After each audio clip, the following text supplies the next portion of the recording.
It's the Farmer to Farmer podcast, episode 145, and this is your host, Chris Blanchard. Corinna and Kurt Bench raise a little under 10 acres of certified organic vegetables at Shared Legacy Farms in Elmore, Ohio. With 400 CSA shares and a 78% retention rate, Corinna and Kurt have created a values-based business on family land that is supporting them in their 10th year of business. We take a deep dive into how Corinna and Kurt create a connection with and market to their CSA members, a system that has resulted in them being 94% sold out 7 months before their CSA program starts. We get some great insights into their focus on just 5 delivery sites, the customer research they've done to identify the mindset and practices of their long-term CSA membership, and how they've used that information to create a marketing system that attracts dedicated and highly qualified prospects to their CSA program. And then we learn how they've created a system to provide new and renewing members with a roadmap to CSA success. We also discuss the transition to full-time farming after years of splitting Kurt's attention with an off-farm job, and how they've created and continue to create more downtime during the season to rest and rejuvenate. The Farmer to Farmer podcast is generously supported by Vermont Compost Company, founded by organic crop growing professionals committed to meeting the need for high quality compost and compost-based living soil mixes for certified organic plant production. VermontCompost.com. And by High Mowing Organic Seeds, the first independently owned farm-based seed company proudly serving professional organic growers with a full line of 100% certified organic and non-GMO project verified vegetable, herb, flower, and cover crop seeds. HighMowingSeeds.com. And by BCS America. BCS two-wheel tractors are versatile, maneuverable in tight spaces, lightweight for less compaction, and easy to maintain and repair on the farm. Gear-driven and built to last for decades of dependable service. BCSAmerica.com. Corinna and Kurt Bench, welcome to the Farmer to Farmer podcast. Afternoon, Chris. Thanks, Chris. So excited that you guys could join me today. I'd like to start off by having you kind of give us the lay of the land there at Shared Legacy Farms. Where are you guys located? How much are you growing? How are you getting that product to market, and where are you marketing it? We are in Northwest Ohio in the Toledo metropolitan area. So we're on the east side of Toledo, southeast side of Toledo. And we started in 2008 with a CSA program, primarily vegetables, and we have grown to roughly 400 half shares or 400 members through a CSA program. We grew double our size a little bit every year. So we went from 12 to 24 and just built ourselves up every year. And I went full time in 2013. We grow on some pretty good sandy loam soil here in Northwest Ohio. The farm itself is about 25 acres. And we farm just roughly about 7 to 10 acres of vegetables every year through rotations, the rest being CRP ground or fallow or whatnot. And how did you guys end up growing vegetables in Elmore, Ohio? Is that a popular vegetable growing area? There used to be a lot of canning products grown here, so canning tomatoes in Fremont and a lot of surrounding areas. I grew up I'm third generation farmer, so I grew up on a sugar beet farm, canning tomato farm, and pickling cucumbers. And then my grandparents also had a roadside fruit stand, which my parents took over. So yeah, vegetables were pretty heavy back in the day, back in the war years and thereafter. And really something that's in your blood, Kurt. Yep. I'm the farmer half. Yeah, I did not grow up in a farm family. I was a suburb girl and met my husband outside Chicago 15 years ago now. And when I moved out here after we got married and had our first child, I really didn't know anything about vegetables or the farm life at all. And so it was a really big learning curve for me. So part of what I love to do now is kind of relive that journey with some of our CSA customers who frankly resemble what I used to be like. Nice. I like that. So are you guys farming on family land, or did you strike out on your own? We are. It was in the family, not for centuries or whatever, but it was in the family a couple of years ago, and it's sort of been one of those things that was always set aside for me. When I came back, I was in Chicago for 7 years, and Dad sort of held on to this small piece of property, which is adjacent to one of his, and it's just sort of been Well, it seems that when Kurt comes back, this is going to be his little baby, and we've ran with it since then.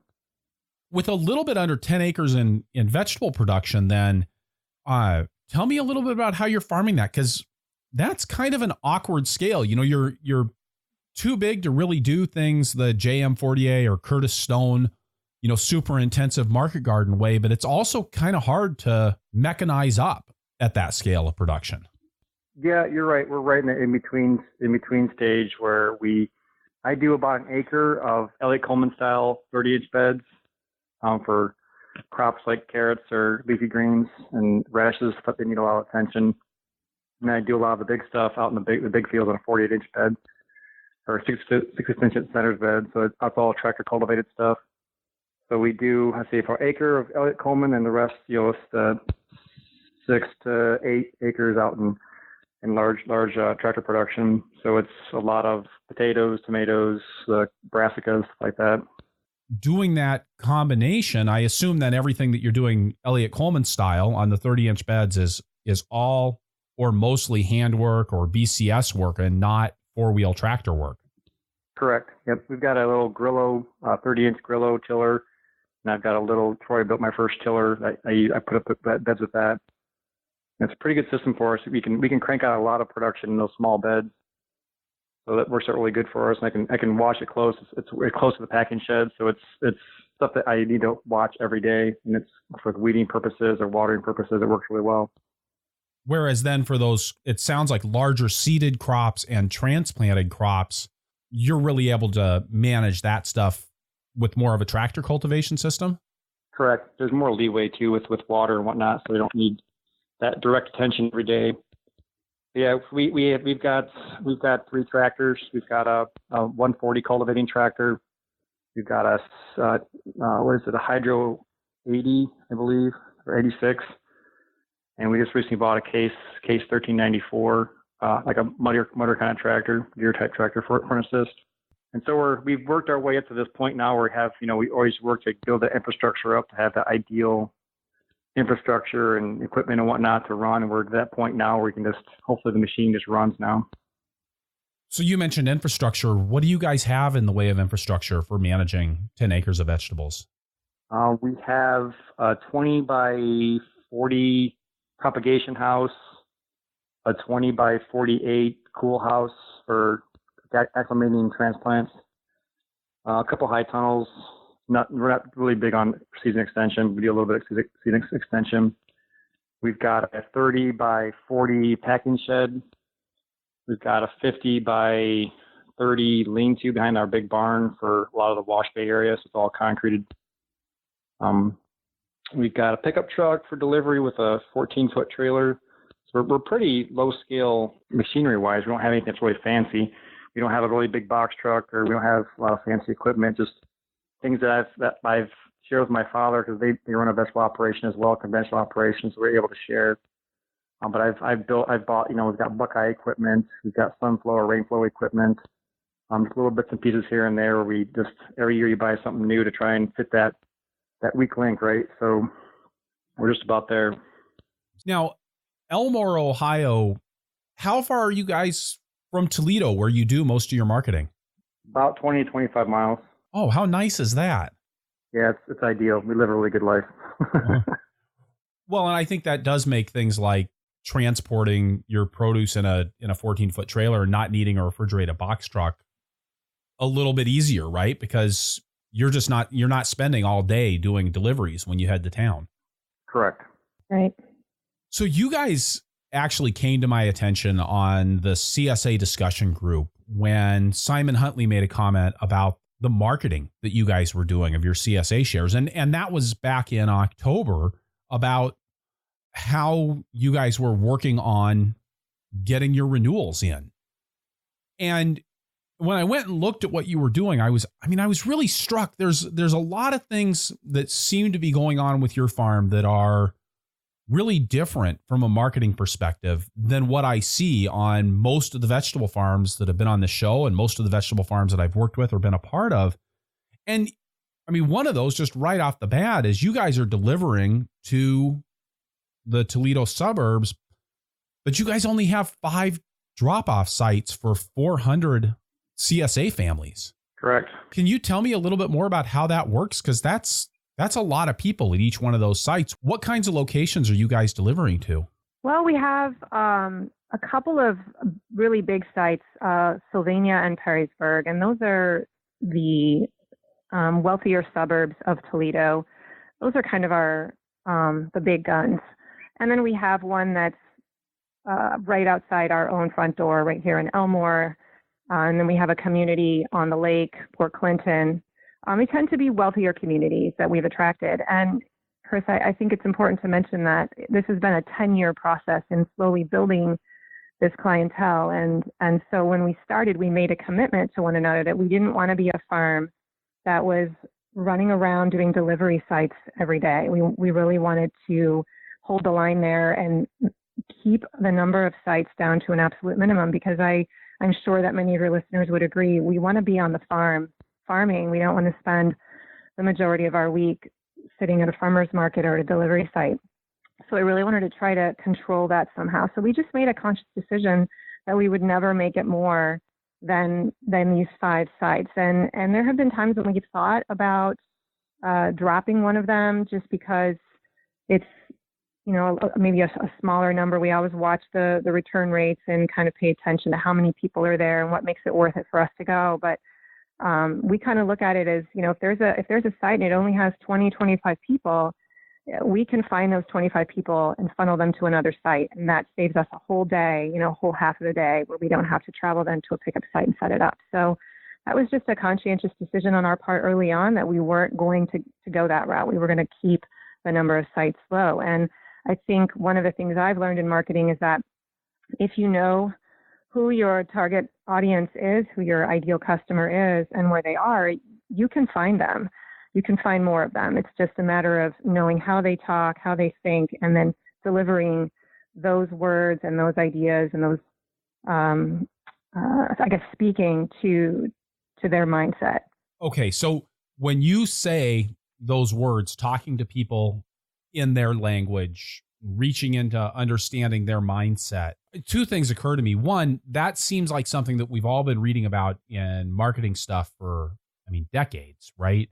But then it also strikes me that this is very similar to, I'd almost say it's textbook for what you read in any kind of online marketing that says, get the words of your customers and then use those words to describe what it is that you're doing. Not being dishonest about it or anything, but really trying to adopt their language so that you're reflecting back to them the kinds of things that they've said that they need or value.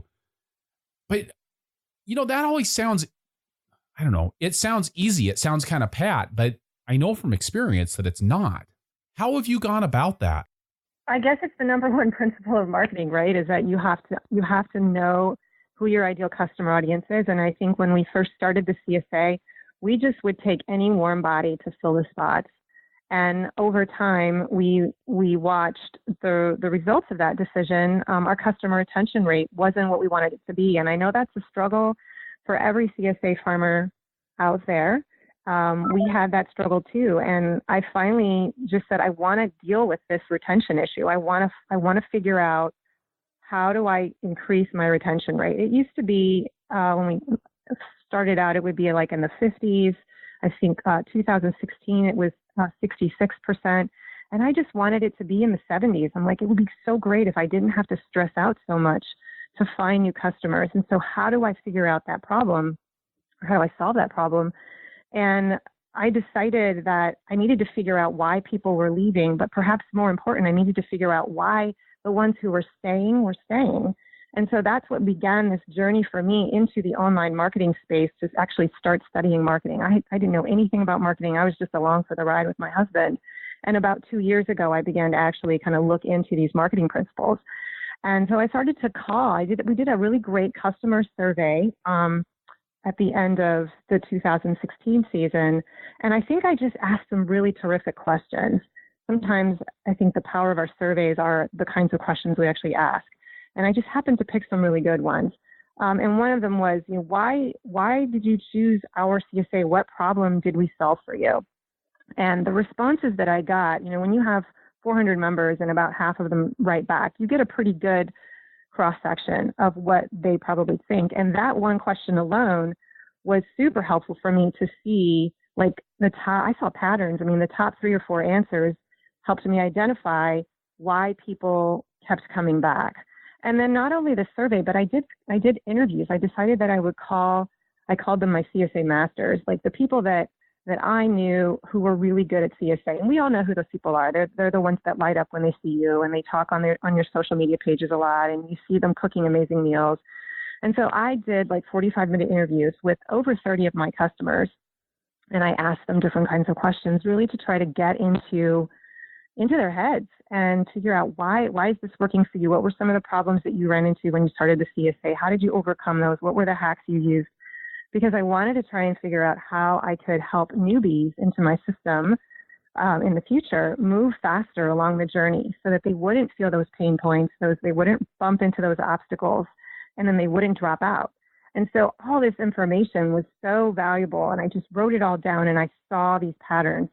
And out of that, a couple of really big aha moments surfaced. Probably the most important one was that we essentially developed this past winter before the 2017 season. I was able to develop kind of a curriculum. I call it my blueprint or my roadmap to CSA success. And I taught that as a sort of course within my private Facebook group to my members. And so I was able to teach them, these are the things you need to know first. These are the things you need to know second in order to succeed. And I think that first piece was really instrumental in helping our retention rate this year because our customers felt supported and actually felt themselves grow. But the second part of all of that research in terms of marketing is like I said before, it gave me the words that my ideal customer was thinking. So I didn't really pay too much attention to the few negative comments. I mean, you always have those and you try to look for patterns there too. But I was really dialing into what are my superstars saying about my farm, because I want to attract more of those kind of people. If I can get those people who love me no matter what I do, who are going to succeed at this because it's easy, then and they're going to stick around, that's going to save me a lot of time down the road. So I was looking at their phrases, the kinds of stories they would tell me, the kinds of things they said they valued. And then when I started my marketing campaign, sometimes I lifted those very sentences out of those interviews or out of the surveys and put them on my sales pages or in my emails and really tried to resonate with those prospects that were coming in the door. Corinna, I love what you did with those survey responses. So often with something like a CSA survey, we take all of the negative responses and try to respond to those. I got too many tomatoes, so we grow less tomatoes. Or I got too much kohlrabi, so we grow less kohlrabi. And I love how what you did was to really focus in on why people wanted to be part of your farm and what they felt was successful about your farming operation. Yeah, I really think that was one of the reasons why our marketing has been so successful. And I can't really take credit for it. It was kind of a fluke. But when you know who you want in your CSA, I mean, if I can choose the type of customer that I could work with, who would that look like? And that would be my challenge to all those CSA farmers out there right now. Who is that ideal person that you want to work with? And then do whatever you can to figure out how they think, what they value, what their mindset is, and then create advertising and marketing that speaks to them. Stop trying to get everyone to join your CSA or love your CSA or want to stay in your CSA, because we all know that CSA is not right for everyone. It's just not a fit no matter what you do to get them there. There are just some people that it's not going to work for. And so I think we need to stop trying to turn everyone into a CSA convert and instead identify the characteristics of our ideal customer and do whatever we can to attract them. One of the things I love on your website is you've actually got a page that's titled, "Why Would a Person Consider Signing Up for a CSA?" And it's 6 reasons why you really might or might not want to join a CSA farm. Yes, and a lot of those reasons are taken right from my interviews and my survey responses. Those were some of the patterns that I saw.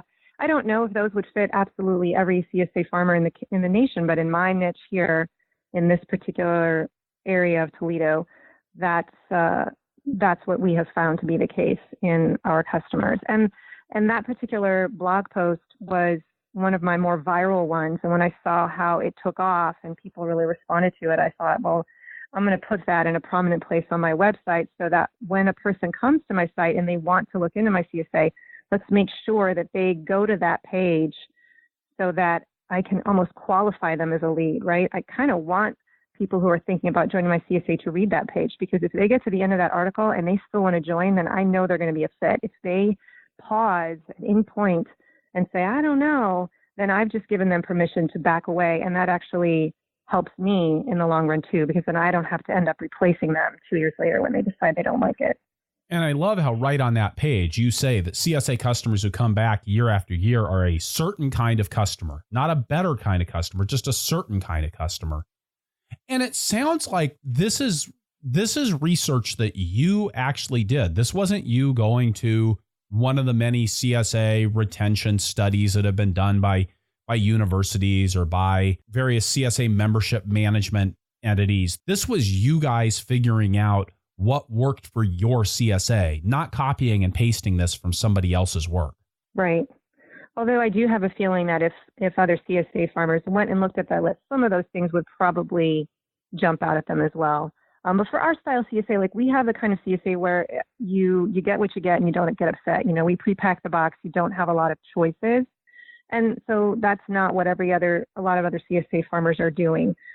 So given that fact, we've also learned some things about what kind of a person would like our style of CSA. So I think that's also an important distinction to make. Right. That you're not just guiding them to or away from CSA in general, that you're guiding them to or away from shared legacy farms CSA. Right, right. There's some other things that you've done with your marketing that is, again, matches up with a lot of what I've seen promoted for online marketing. And I guess I don't oftentimes think of CSA farms as doing online marketing, but that's effectively what you're doing. That's the primary way I think that CSA farms now get the word out about what they have and what makes their offerings unique. Yeah, you know, when we first started, Chris, 10 years ago, our idea of marketing was to put something together on a flyer and go to Office Max and photocopy it and pass it out at the farmer's market. And then we kind of graduated to a more professional looking brochure that we would still pass out whenever we could. And then more and more we've moved into the kind of the digital age where we were using our website. But a couple of years ago, when I wanted to figure out this problem of customer retention, that's when I started studying online marketing specifically. So I started following some of the big moguls in the online marketing space. And I mean, I binge listen to podcasts every week. I still do. Like there's just 4 or 5 people that I follow. And after you listen to them for a year, you listen to all their back issues, you start to hear the same kinds of things. And I thought, you know what, I'm just going to try this because I think this could work for a farm business as well. And I had to modify it a little bit, but I found that it was highly successful. And it may be that because a lot of my customers are online. A lot of them are trolling through the social media channels. And so learning some of those techniques has been a big game changer for us. I mean, I see that even on your website, like as soon as you get there, there's a pop-up that comes up and says free vegetable storage guide if you enter your first name and your email address. Have techniques like that been successful in converting people to members of your farm? Absolutely. Yeah, I know. It sounds silly, right? Like I said, a couple of years ago, if you had told me that email was important, or getting someone's email address was important, I would have laughed at you because I thought email is going the way of the dinosaur, right? That's what we all think. But about a year ago, when I switched over to a new email service provider, I had 456 emails. And today I have just over 1,500. So I've grown my list by 1,000 emails in just 12 months. And that's been predominantly through the use of these, what you just described, which is called a lead magnet. When you create some kind of content that's so valuable that people would probably pay money for it, but you provide it for free on your website. And so they'll exchange their email address for it. So I created several of those documents, and it took me a while. It took me several weeks to put those together. But again, I kept looking at it as an investment. Hey, this is going to help me find leads so that I don't have to work so hard to find new customers the way I've always done it. And you have to kind of, I think, remember that a person, our customers are on a journey, and they enter our sphere of influence in different places. And so I have to I look at it as I want to try and create many different entry points into the customer journey. So there might be people that are really clueless and don't know a lot about vegetables at all. So something like an A to Z vegetable storage guide would be really helpful. They want to learn how to store vegetables and how to handle them and freeze them. And then they get automatically subscribed to a drip campaign that I've created. It's like 10 emails that drip out at a certain rate throughout the next 3 weeks. And each one gives them additional content. Hey, I'm teaching you this. Here's a quick way to store raspberries so they don't get moldy. Let me tell you about green bags. They saved my life, and I write these engaging emails that teach them things instead of sell them things, just teach them things. And so then by the time they get to that, they've established a relationship with me. They see me as someone that they know, like, and trust. And so then when I come in later with a sale and I start talking to them about, hey, do you want to subscribe to my farmer's market pre-order list, or do you want to think about joining my CSA? They know who I am, and they see me as someone who's added value to them. And I think there's a little bit of reciprocity going on there where they say, I'll take a listen. I don't mind hearing a sales pitch here for a little bit. So all of that is part of this online marketing strategy where you create a system, a huge machine that includes these lead magnets to pull people into your funnel. And then you journey along with them. You nurture that relationship with a weekly consistent email or blog post or something that adds value to them.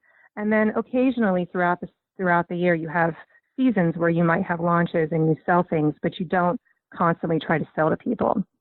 So that's the strategy that I've adopted, and it's been working really well.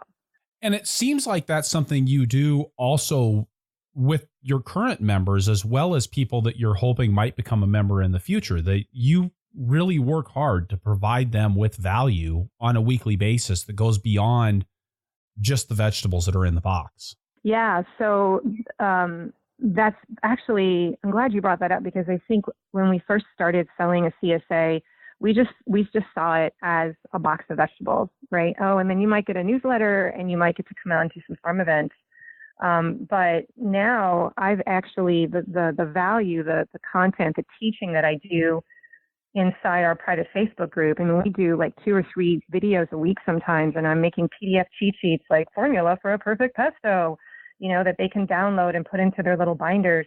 I mean, providing that kind of stuff has actually created this additional value to our membership. So when I came to the end of this year and I had to put together my offer to get people to renew, I didn't just say, hey, you get a box of vegetables and a newsletter and some farm events. I talked about those things that have added additional value to them in the Facebook group. And hey, you're going to miss out on learning more things. Think about all the things you learned this past year. You're going to miss out on that next year. So we talked about the value of the private Facebook group, the community that they feel when they're in there, the access they have to all the other foodies in Toledo through that group, and the way that they're learning and growing. So yeah, we've kind of created a huge content creation engine within the CSA that helps us create this idea for our customers that they're getting additional value beyond just the vegetables. That seems to be working. I noticed on your website this morning that it says you've only got 24 spots remaining for your 2018 CSA. Yeah, it's pretty crazy. I couldn't believe the results myself. When we started, we decided to do this early bird launch season. This year we began on October 1st. And our season ended October 21st, so I just kind of made that the natural ending. I gave people 3 weeks, and I've got a 78% retention by the end of October 22nd. And then I opened it to the public, and I did a very similar kind of email launch campaign to my CSA leads that I had amassed over the last year, and I filled it up. So now we're 95% full, which is crazy, and it's a huge relief because I can go into the winter. I don't really have to create a marketing plan like I did in the past. And I have this immense freedom for the months of February, March, and April, where I can be working on some other projects instead of figuring out how to find 125 members. That email series was really instrumental for us in pulling in these new customers. And a lot of that stuff was put together based on just these tips that I've learned from online marketing, but also, I mean, I took an email copywriting course and just applied a few of those principles and learned how to make a basic offer. I thought about how can I create scarcity and urgency and put all those pieces of the formula together. I think it was 9 emails that I sent out over the course of a 3-week period, and those were the results I got. It's really fantastic. You're here sharing this on the Farmer to Farmer podcast, and it makes me wonder are you concerned that, I mean, right now you're like the people that are out here on the leading edge of this online marketing and really using these tools that are more prevalent in other industries. Do you feel like you're sharing this information with other people that are going to be marketing CSAs into Toledo? Mm-hmm.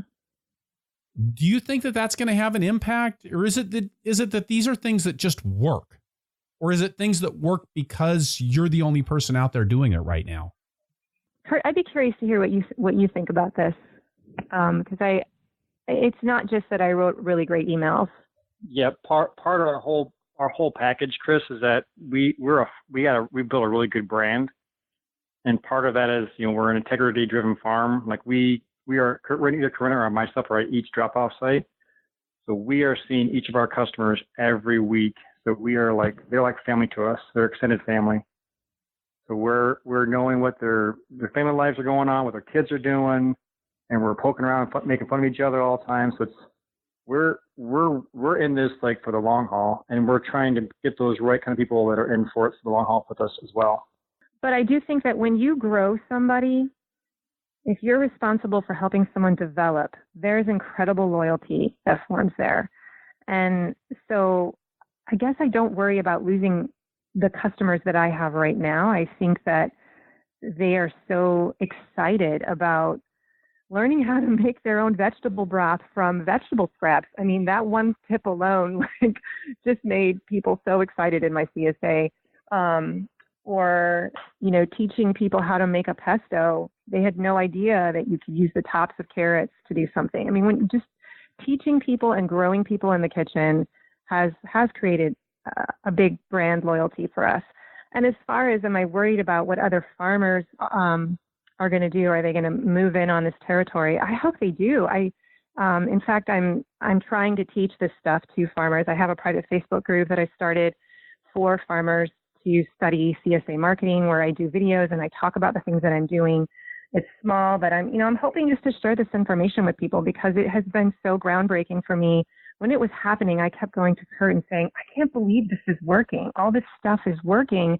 And I wish that other farmers knew about it, because if they could use these principles and techniques in their own marketing, in their own farms, wouldn't that be awesome? We could all help one another. So I kind of operate out of a spirit of service and generosity. And, I'm all about trying to help other farmers get better at this. All of this must take an incredible amount of time. I mean, Kurt, you just mentioned something that takes an incredible amount of time, going and staffing each of your 5 drop sites, not with just some random delivery driver, but with you or Corinna. It's a big deal, Chris. That's pretty serious. And we have people that help us out. Obviously, it's not just me and Corinna, but when we're there, that when you see people light up, like they are there to see the farmer too, and that's a pretty big deal for a lot of our customers. Chris, I also wanted to say that in those surveys that came back, and in my interviews with customers, the number one reason why people chose our CSA or joined a CSA was the relationship with the farmer. They wanted to have a relationship with a local farmer. And so when you hear that, then I have to deliver on that. I can't just, be a face virtually. I have to show up and shake their hand. People want to shake the hand that feeds them. And so just having that information, knowing that that's what our customer values, knowing that's what it takes to keep them loyal and happy, well, then we make some intentional decisions about making sure that we're at every drop-off site. We also take photographs of the the customers at the beginning of the season, they're holding these little whiteboards with their name on them, kind of like a mugshot. And then we print those out and we study them so that we learn their names. And that was an intentional mechanism that we had to put in place. And yeah, it took some time, but after you learn their names, holy cow, I mean, that gets crazy buy-in from your customer when they show up 3 weeks later and you know them by name, that you've just stroked that need they have, right, to connect with a local farmer. So we hear these things from our customers. We want to have a relationship with a farmer. Well, if I hear that as a business owner, then I need to build some mechanisms in my business to make sure that happens. And in our case, we show up at the sites and meet everyone, and we learn their names. Now, the second thing too, Chris, is you said like being off the farm, like that's one of the things for me personally is that I get my batteries recharged when I see my customers going crazy over my food. When they're like, when their kids open the box and they're like, oh, we got carrots again this week, or they're just going crazy or stuff like that. That to me makes all the hard work that I'm doing every day, and night, like so worthwhile. And I see people really enjoy and like appreciate what I'm doing for them. Yeah, and I think there's also a feedback loop that's present when you're there seeing them every week. You pick up on some of the signals, some of their body language, and then that kind of comes back into Grand Central Station here, where we figure out how to solve problems as they surface. It's a positive feedback loop for you, but it's also an early warning system for you about any potential problems that are beginning to crop up. Yeah. First, I want to go back to your comment about how it seems like this takes a lot of time. And so Kurt's really responsible for all of the production piece and growing things. I can't grow a single thing, so thank God he's the farmer. But he's definitely got his own list of things to do every week, and he's on top of that. And yeah, we do have to set aside time to actually go to these pickup sites. But I told you earlier, like we put a line in the sand and said we're only going to do 5 because that's all that we can handle. But then the piece that I work on, it sounds like it's a lot of work, and it was on the front end. But now that I have the lead magnets in place, and I've built the sales page, and I know how to use some of these technology tools that make this easy, or I have these rituals in place. Like every week I write one email to my list. Like those disciplines really have built this machine that kind of works itself now. And I feel like all I have to do is touch the proverbial flywheel to keep it spinning every now and then, to keep that momentum going. I think that's a really important point. And it actually, right, that's what a lot of farming is about anyways. You put a lot of effort into building a packing shed, then you have a packing shed. And what you're talking about is a similar thing of having a marketing system that you've built, and now you've got the marketing system, and what you need to do now is to run customers through the marketing system that you've already created. Right. And I think the big hurdle to overcome, which is probably a hurdle for most farmers, is that you don't even know where to begin. When you want to, I think that most farmers want to get better at marketing, but they don't know how to start. They go to conferences and they're trying to find the marketing workshops, and a lot of it seems to be the same thing over and over again. And I just feel like that's the big hurdle, and marketing needs to be something that farmers commit to studying. And not everybody wants to do that. Not every farmer gets excited. I know Kurt tells me, thank God you're in charge of that, because I have zero interest in learning how to write emails. But I feel like a strong business needs to have somebody who's the product champion for your marketing. And if it's not the farmer, then someone else who's just taking that by the reins and trying to figure out a way to get in front of their target audience and build that system to capture leads and move them through the marketing funnel and nurture them on their journey. Our commitment to doing that and building that system is probably one of the reasons why things are now churning and working. But it took time, and it took a commitment on my part to learn it. And I feel like now I kind of know the 4 or 5 things that a farmer probably needs to learn if they want to get good at online marketing. So you've said 2 things that I want to follow up on. One, a lot of people don't know where to start. So where do you start? How do you, I'm thinking back to my time as a CSA farmer and kind of muddling my way through the marketing. And, we had a website, we had a newsletter, but there was just a lot of, we didn't have a system. We had a bunch of different ways that we were marketing, but it didn't all fit together into one cohesive whole. And I think that really limited its effectiveness. Where does a farmer start getting into this online marketing piece? I think first, a farmer needs to claim their niche and figure out, what is it that I'm going to stand for? What is it that I'm good at? We tried at first to be a farmer's market farmer and a wholesale farmer and a restaurant farmer and a CSA farmer. And when we finally embraced that we're a CSA farm, things got a whole lot clearer. And so I think step one is just drawing a line in the sand and figuring out, what is it that I'm going to be known for? I can do a lot of things as a farmer. I can do all those outlets, but what's the one thing that I'm really good at and that I want to be known for? Like Geico sells a lot of different kinds of insurance, but what do we know them for? We know them for car insurance. So it's the same kind of thing for us. We have to figure out the one thing. And once you figure out what that one thing is, then you have to figure out, who is my ideal customer? And so there's kind of a process that I walk people through, to identify your ideal customer avatar, really getting into their head. What are the kinds of survey questions that you should ask? What are the kinds of questions you should ask when you do interviews on the phone? I have a discipline where I try to call 2 customers every month of the year with these questions, even though I kind of know the answers already, but I just feel like it's a good discipline to keep my finger on the pulse of our business. So I feel like it starts with knowing what you're going to be all about, and then figuring out who your target audience is. And then from there, you start the process of working out your messaging. People, I think, buy products. People don't always buy the best product. They'll buy the product that's the most clear and the least confusing. And so if you are confusing, when people come to your website and they're confused and there's like volumes of text and they can't figure out what you do, and they get to the end and they're burning brain cells, like, they're going to leave. If they find a website where it's like step 1, step 2, step 3, and you've just put stones in the creek for them and made it really easy, then they're more likely to stick around and follow that path of least resistance. So messaging, strong messaging, is all about clarity. It's all about lack of confusion. And that's why it's so important to know, what is it that we are, what are we going to focus on, and then figure out who's the target audience for that product and really zone in on that so you can speak to them in your marketing.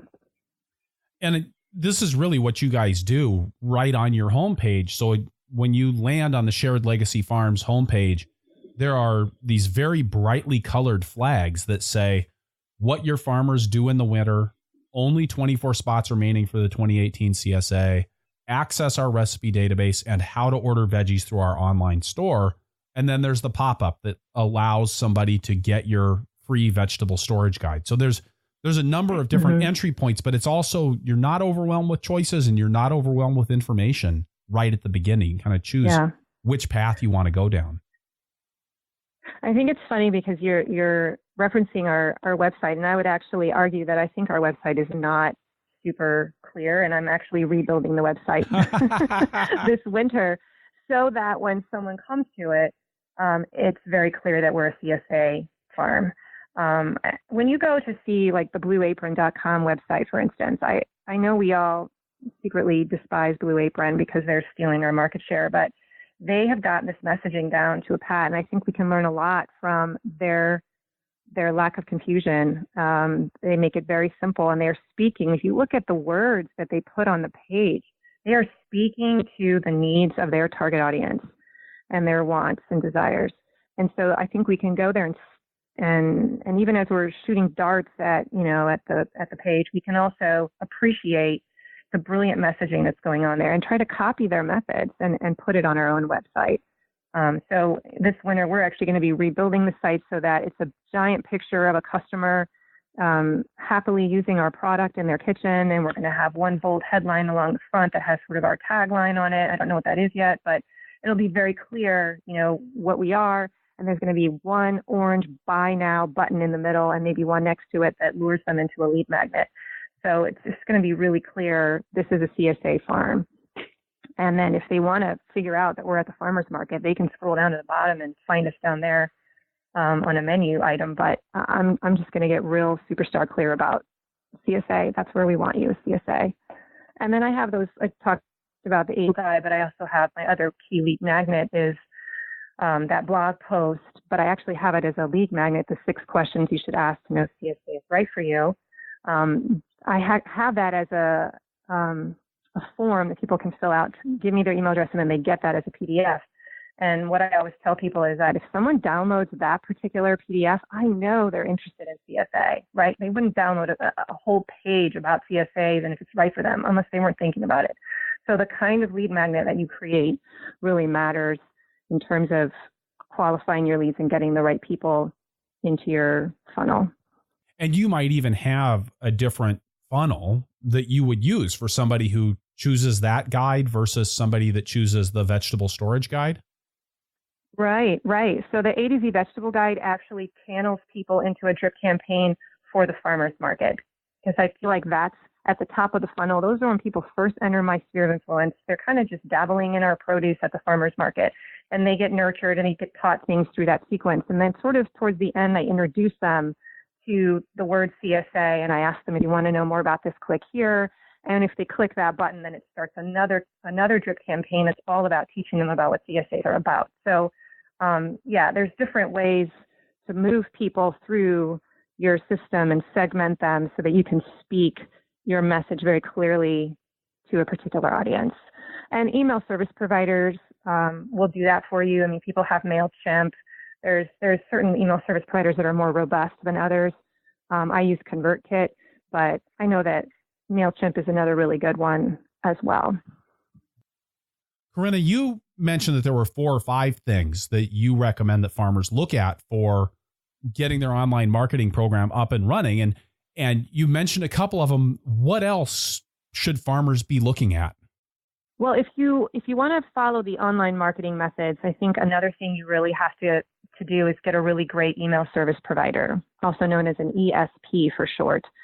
And there are several out there that are kind of beginner level. Then as you grow your list and get more sophisticated, there's kind of an intermediate level. And then the really big time social media moguls are using very robust engines like Infusionsoft, which are more expensive and complicated. I started out with madmimi.com. I know that a lot of people use MailChimp. That's another really good one. But the one that I graduated to about a year ago is called ConvertKit. And I really like this one because for my stage in the game, it really segments my audience really well. So it will tag people based on their behaviors within my emails. And I just find it to be a very user-friendly interface. So I think if you're going to study this online marketing method and try to utilize email, you've got to get a tool that's strong and that's going to be able to do the heavy lifting for you. So much of the sales really revolves around nurturing that relationship with your customer through email. And if you don't have a good tool that doesn't have good open rates or deliverability rates, or that doesn't interface with your store, for instance, or that doesn't interface with the Facebook pixel to give you your stats for your sales, then it just makes it hard to make good business decisions. Right. So that would be, I think, step 3. So I think the next step is you have to study the art of copywriting. And that means you have to really embrace the reality that we sell with our words. Words are important. And so you need to know how to put words together. You need to understand that in the online marketing space, actually in any selling space, there's a formula that works for moving people along the funnel, moving people along the journey, getting them into that emotional place where they're ready to buy. I like to talk a lot about the taxi cab effect with my students, because I feel like when people are ready to buy, they want to buy now, and their taxi light is on, right? They're ready to go. And if you don't have something ready to sell them, or if you haven't prepared them, then the taxi light goes off, and you might try to sell to them 6 months later and they're not interested. So buying is a very emotional decision. And so you need to tap into that. You need to be ready to grab people. You need to get them so their taxi light goes on. And then when it's on, you need to be ready for that call to action and get them through the door. So these are all techniques that you learn when you study copywriting. There are things like how to write a great headline, just so they'll open your email in the first place. There's different methods for getting them to continue to scroll down your email. And we all have read really bad emails that bore us to tears. There's a reason why we don't open certain people's emails, because we know they're boring. So if you learn how to write well, people will want to open them because they'll know you're either going to give them something valuable, or it's funny, or it's to the point in what they need. So these are all techniques that you learn when you study copywriting. And when I took this course, it was probably the single most important thing I ever invested in for my business, because we can grow all the vegetables we want, but if we can't sell them, then we're up a creek without a paddle. So learning how to use words to sell, I think, is really important. And there are some tricks of the trade that are really simple and quick to learn that you can start implementing right away, not just in your emails, but on your sales pages and your website. And they have a lot of mileage. So those copywriting techniques, the things that you learned in that online course, well, let me ask another question first. How much did your online copywriting course cost? I spent $999. Oh my goodness. So I'm a great example of how I was pulled in by a online marketing business. They cultivated and nurtured my lead. So I've been following them for 6 or 7 months, learning from them a little at a time, finding great value. I liked her teaching style. And then when this offer came through, it was actually 2 courses in one, how to do launches and how to do basic email copywriting.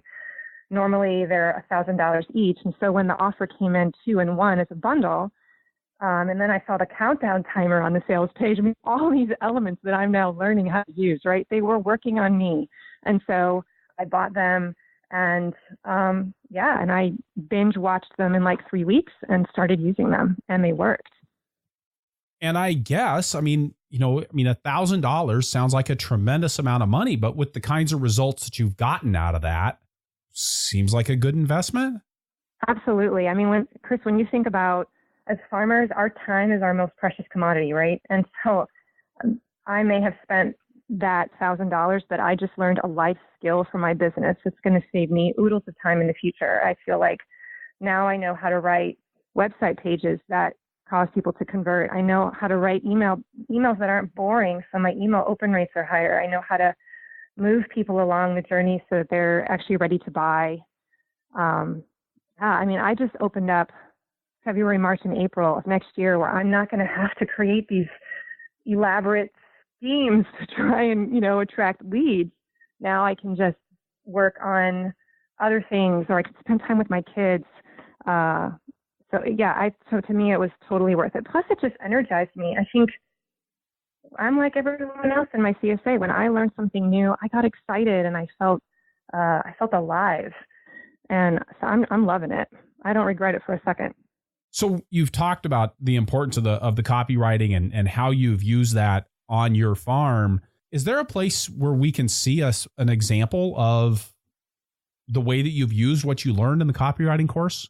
Yeah, I actually, for this podcast, I put together a swipe file of the email campaign that I used that got me a 78% retention rate from my current members. And a swipe file is basically just a cut and paste of all the content, all the email content of that entire campaign. And so I have that. You guys can download it at sharedlegacyfarms.com/email download.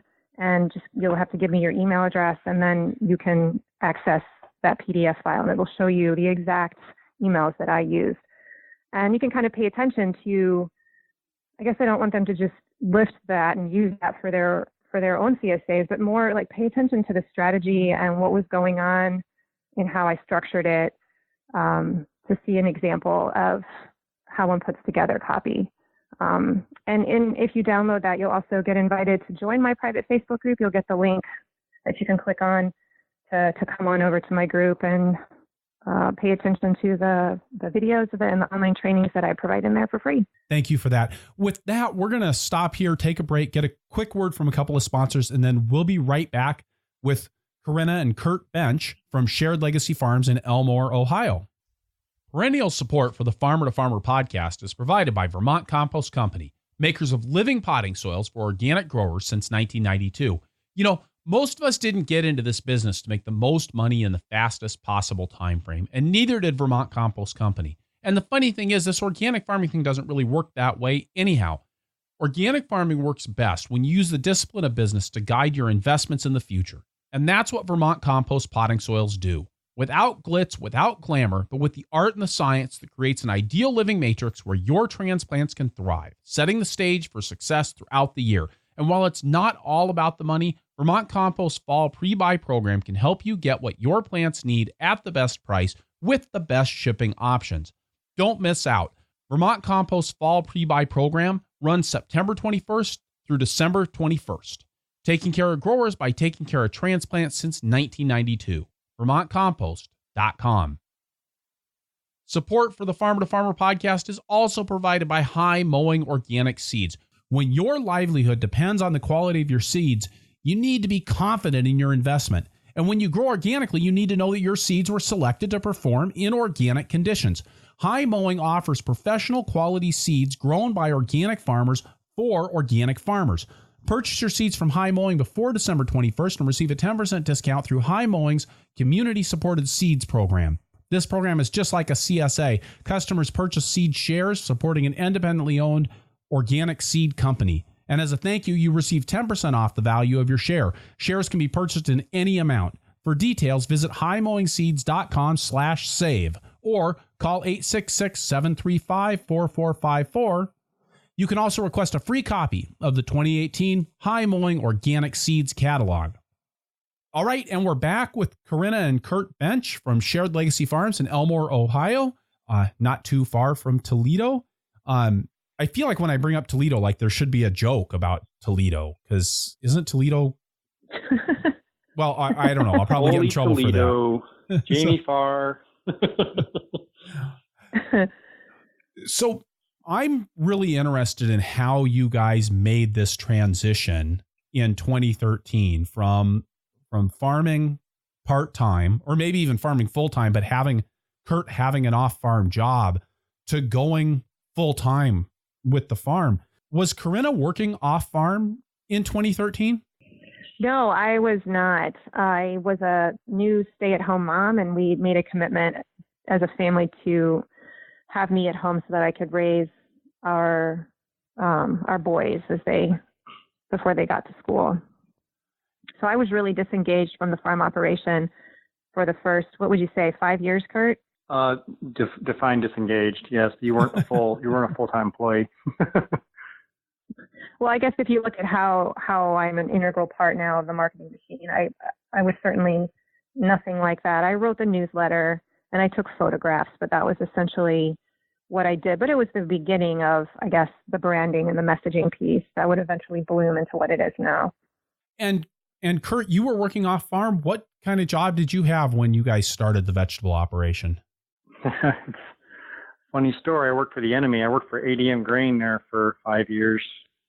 So I worked at the elevator downtown, loaded vessels, rail cars, and trucks and whatnot. So, but it was a great job because it allowed me flexible hours to, work the 9 to 5 thing, and then still come home and be able to farm. So that was, the pay was awesome. The pay was hard to leave, but that allowed me to pay for our living expenses. And we were able to, whatever the farm made, whatever those profits were, went right back into reinvesting in the farm and infrastructure and tractors and whatnot. So it really allowed you to capitalize the farming operation before you went full time with the farming operation. Correct. And it was hard, Chris. I mean, when we came back from Chicago, I'd been to Moses a couple times, and I visited a couple CSA farms out in the Chicago area. And I was like ready to come home and gung ho, like we're going to start a CSA farm. And Corinna's like, whoa. You have no job right now. We're moving to family. We're going to have a baby. There's too many other things going on right now. So I'm glad that she pulled back the reins, and we took it step by step, and we started small. We started with 12 customers, and it was basically a big garden pretty much. And we just slowly worked it from there. But we were also fortunate too. We're halfway subsidized by my parents. They have a conventional roadside fruit stand kind of garden or operation next to us. So I was able to barter my time with them for use of equipment and land and whatnot. Those beginning years, that was huge to get us in where we are now. I'd also like to mention we were playing the long game here too. I think when we first began that journey, it involved a lot of self-discipline, a lot of self-control. We wanted to buy all this equipment and put ourselves in debt, but we said, no, let's do this smart, and let's double in size every year, and let's figure out what that magic number is before you can step away. And every year we added something new, piece by piece. And I think that self-control was really instrumental for helping us make some good business decisions. I think to be nimble too, we could kind of see what was working, what didn't work before we put this huge investment of our time or our finances into something only to find out it didn't work. So that was looking back, a really good strategy to not just jump right in and throw everything into it, but little by little to build the system and build the machine, so that we knew when it was time to leave ADM, we were pretty confident that we could scale up because we had the machine in place and we just had to turn the key. And how did you know that it was time to leave ADM? I came home one night and said, I can't work here anymore. That's it was a tough life. When you're loading vessels for 14, 20 hours at a time, and just when you have young children and you're trying to farm. So when you come back from that, you're on the farm with a headlamp, trying to get the rest of everything harvested or planted or whatever. And it was getting to the point where I was getting pulled too many times in both directions, and something had to give. Yeah, and as the wife, when he told me I can't do this anymore, and he was really serious, like, we got to stop, I immediately start thinking numbers. And I'm like, well, that means we have to sell 125 more shares. And to me, that seemed like a huge number back then. And I think, Chris, at some point as a farmer, when you get to that place, you just have to take this leap of faith. If you feel like you've done your due diligence and built a system, at some point it's never going to be, if you're waiting around for it to be, super easy and for the fear to go away, that's never going to happen. There was fear, and we stepped into that fear, and we sold. It was like, okay, well, we better sell those 125 because we got to, and we figured it out and we did. So for people who are in that situation right now, I would say, if you feel like you've done your due diligence and you've built that machine and you're still waiting for that fear to go away, you're going to wait forever. There's always a bit of risk and a little bit of, oh my God, here we go, as you make that step. When you made that step, did you already have other people working on your farm, or was this just the Kurt and Corinna show? No, we, you probably know Mike Bollinger. He had come to our farm probably our third year or second year for some consultation. And he gave me a really great bit of advice saying, if you want to grow your operations, we told him our aspirations, right? We want to be a full-time farm. He's like, if you want to get there, you're going to need to hire some folks and duplicate yourself. And he's like, make a list and write down the things that only you can do, Kurt, and write down things you can delegate. And that was a pretty powerful thing for, any guy farmer. It's like, you want to do everything and be a part of every single step of the process, right? So to delegate things, it was a hard thing, but we hired our first employee, I think our second year. We had a high school, college student. And then from that year on, we just added employees thereafter. We paid our hourly employees, we had work share employees, and now we have 3 to 4, possibly 5 seasonal full-time employees during this production season. And we have anywhere from 15 to 20 work shares in season as well. And how did your life change when you went full-time on the farm? Were you able to scale back in the total number of hours you were working, or were you still looking at 14 to 20 hour days, but just on the farm instead of doing it for ADM? It was probably the same amount of time, but I was here. So I was able to take lunches and to see my kids and to play around and to do those cool things and to get away, for an hour here or there.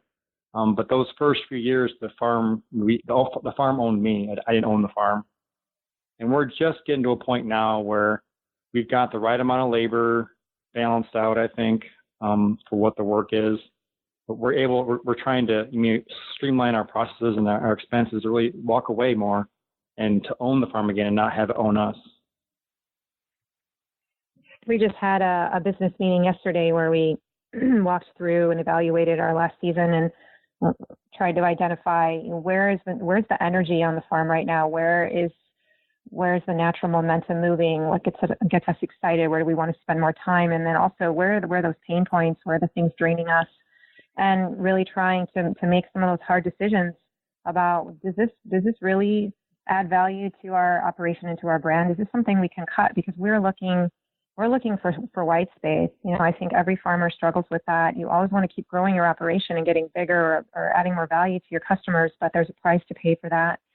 And so how can we better manage that so that we have some white space, we have downtime in the off season or in the heat of the season, so we're not killing ourselves.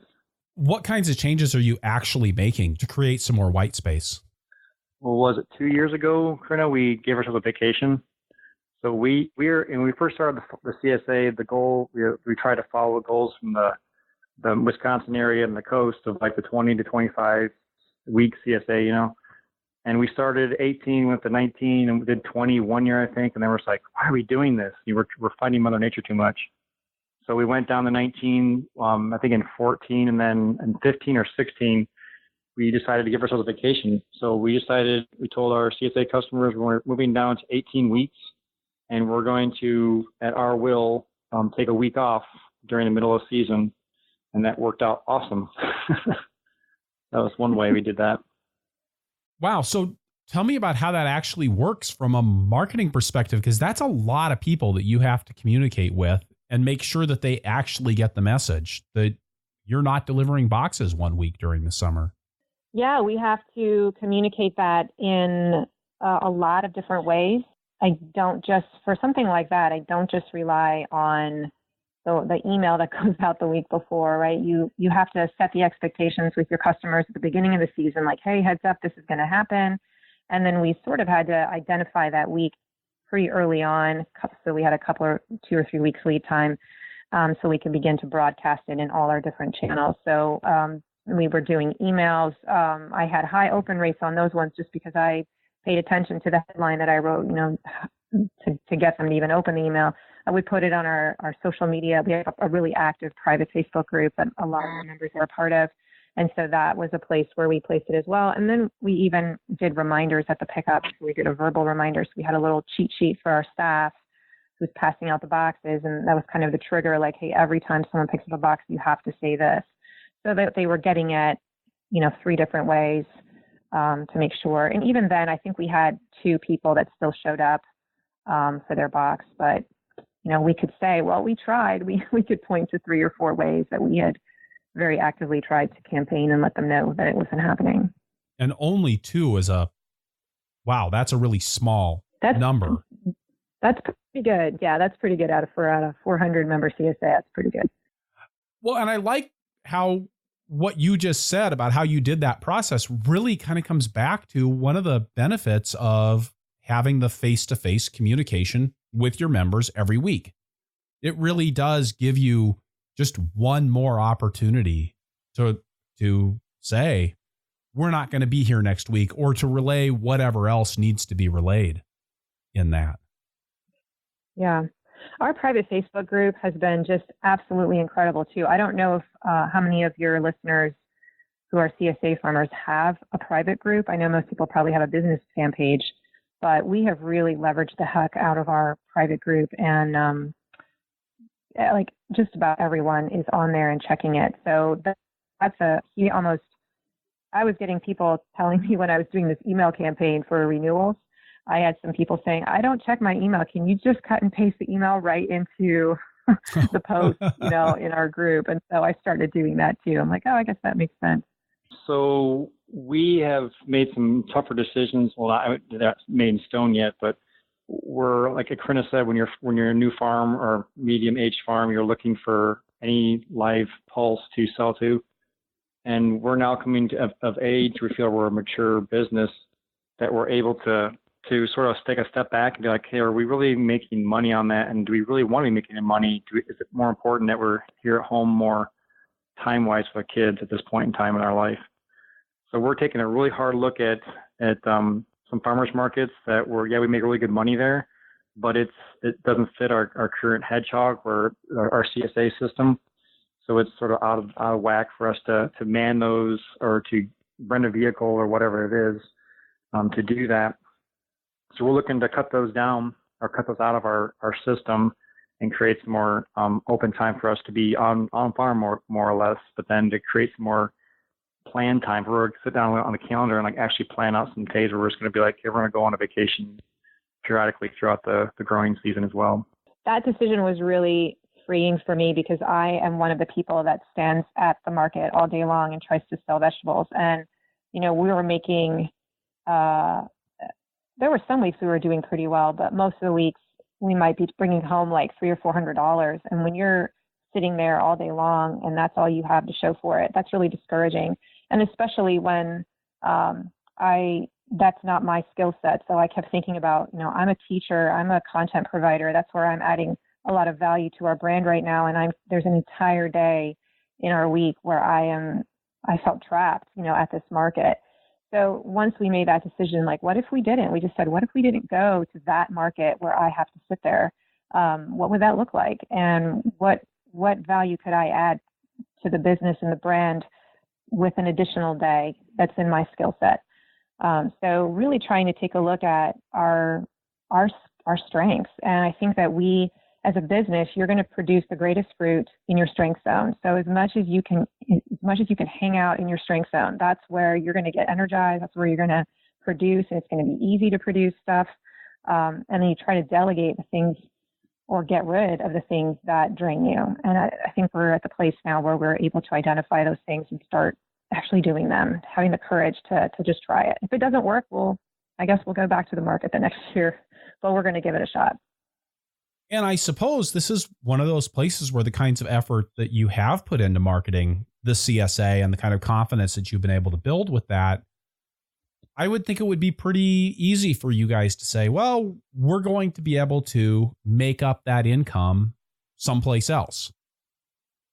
That Yeah. And in fact, one of the ideas that I'm kind of working on right now is developing that CSA course a little bit more. So all that research that I did of our CSA masters and figuring out what was the roadmap that most of them walked through to get really good at CSA. They didn't all start out that way, but after a few years they were awesome at it. And what are the skill sets? What are the things that you wish you'd known earlier? And kind of identifying that track and that roadmap so that I can replicate it. I can share it with a newbie, a CSA rookie, and duplicate those results faster.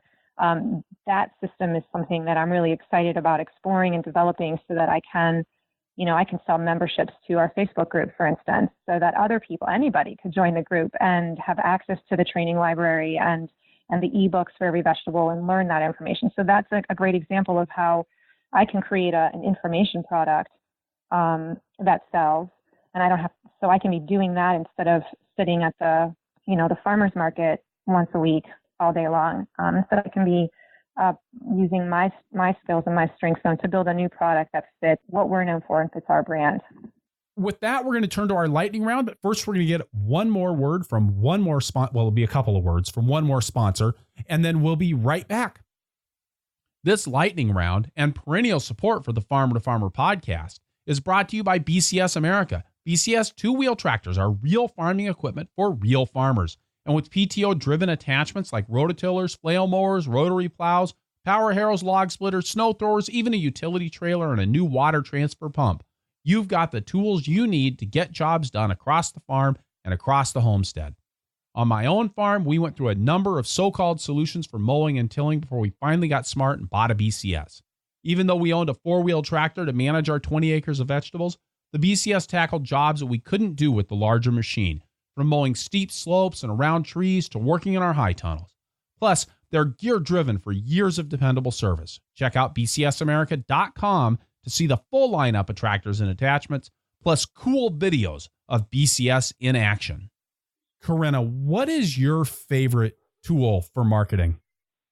My favorite tool for marketing.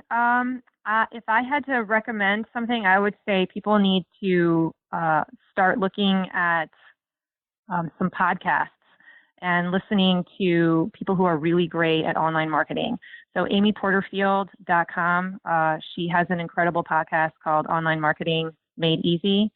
And then Social Media Examiner is another great podcast that you all need to listen to because I guess those were the catalysts for me that gave me the tools to start becoming a great marketer. So I feel like if people started there, they would start getting introduced to a lot of these concepts and teachings that are going on in the online marketing space. So I feel like listening to podcasts would be my favorite tool for growing and sharpening my axe.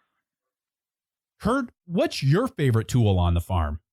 My new favorite tool is probably my newest app on my iPhone called Rev.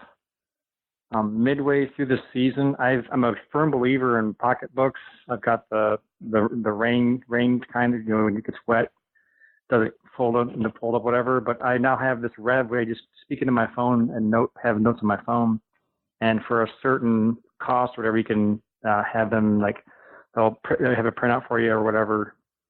So that's probably the coolest thing I found this as of recent is having that. Keeping notes on my phone is a easier way to do that. Get out. That's your favorite tool, Jay? I can't believe that. Yep. A digital tool for my husband. I love that. Things you never thought were going to happen. Things you didn't know about your husband, right?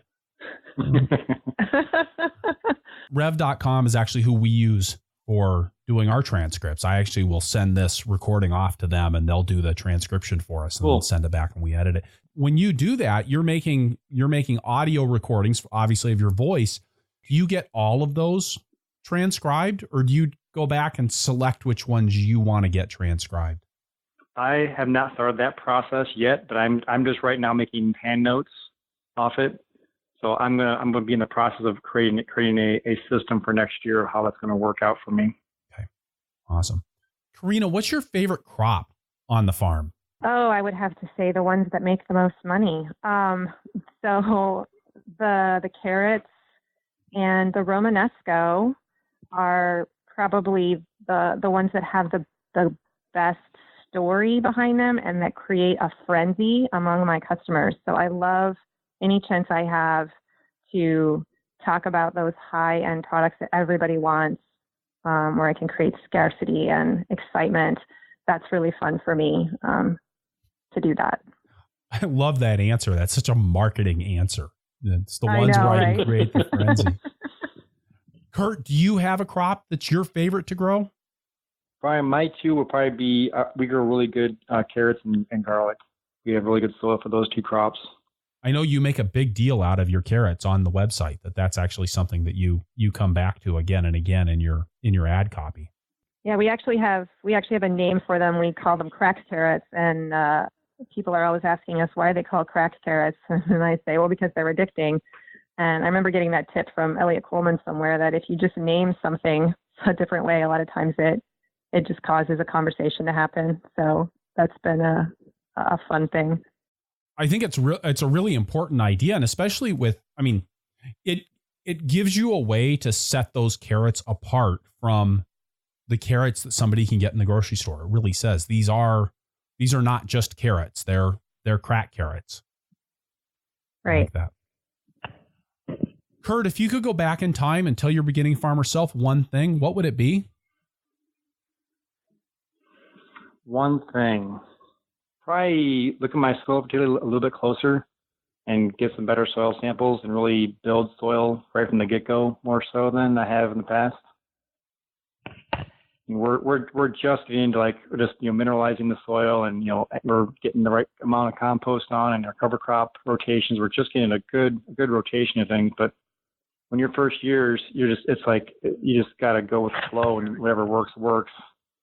So we're in a really good place right now.